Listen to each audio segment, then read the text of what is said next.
বিসমিল্লাহির রহমানির রহিম। আসসালামু আলাইকুম। কি অবস্থা সবার? সবাই কেমন আছেন? আশা করছি আল্লাহর রহমতে সবাই ভালো আছেন। আজকে আমি আরেকটি নতুন ভিডিও নিয়ে চলে এসেছি। আশা করছি ভালো লাগবে। আজকে আমি রান্না করছি গরুর চর্বি দিয়ে খিচুড়ি।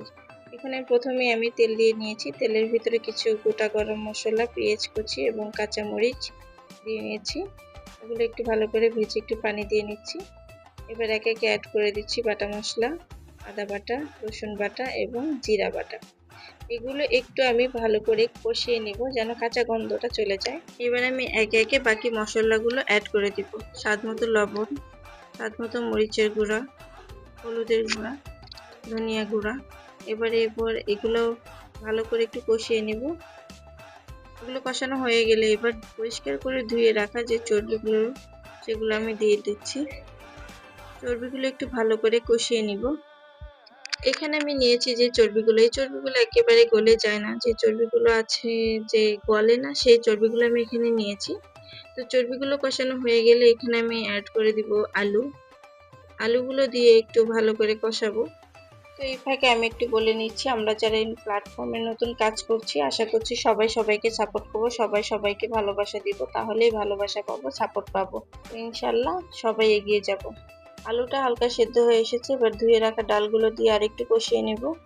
এইভাবে চর্বি দিয়ে খিচুড়ি না খেয়ে থাকলে একবার ট্রাই করে দেখবেন, আশা করছি ভালো লাগে। এখানে অবশ্যই আপনি সেই চর্বিগুলো নেবেন যে চর্বিগুলো একবারে গলে যায় না, এই চর্বিগুলো কিন্তু একদমই গলবে না, সেই চর্বিগুলো নেবেন। এখানে কিছু চর্বি আছে আবার যে একবারে গলে যায়, সেই চর্বিগুলো কিন্তু নেওয়া যাবে না, তাহলে খেতে পারবেন না। এবার আমি ধুয়ে রাখা চাউলগুলো দিয়ে দিব। এগুলো হচ্ছে ভাতের চাউল। ভালো করে ভাজা হয়ে গেলে এবার আমি পরিমাণ মতো পানি দিয়ে দিব। এটা পানি দিয়ে দিয়েছি। এবার এটা হোক আস্তে আস্তে। রান্নাটা হতে হতে এই ফাঁকে আপনারা বলতে পারেন কে কোথা থেকে আমার ভিডিওটা দেখছেন, আর ভিডিওটা ভালো লাগলে অবশ্যই একটা লাইক, কমেন্ট এবং শেয়ার করে দিতে পারেন। এই তো আমার খিচুড়িটা প্রায় হয়ে এসেছে। উপর দিয়ে আমি একটু গরম মশলা গুঁড়া ছড়িয়ে একটু আবার একটু ঢেকে দিব। এই তো ফাইনালি আমার খিচুড়িটা হয়ে গেছে। কেউ আবার ভাববেন না যে আমার খিচুড়িতে পানি বেশি হয়েছে, না, একদমই না। তো এটা ঠান্ডা হলে আর একটু শক্ত হয়ে যাবে, ঝরঝরা হয়ে যাবে, যেহেতু ভাতের চাউল তো। আমাদের ভাইয়া একটু নরম খিচুড়ি খেতেই পছন্দ করে।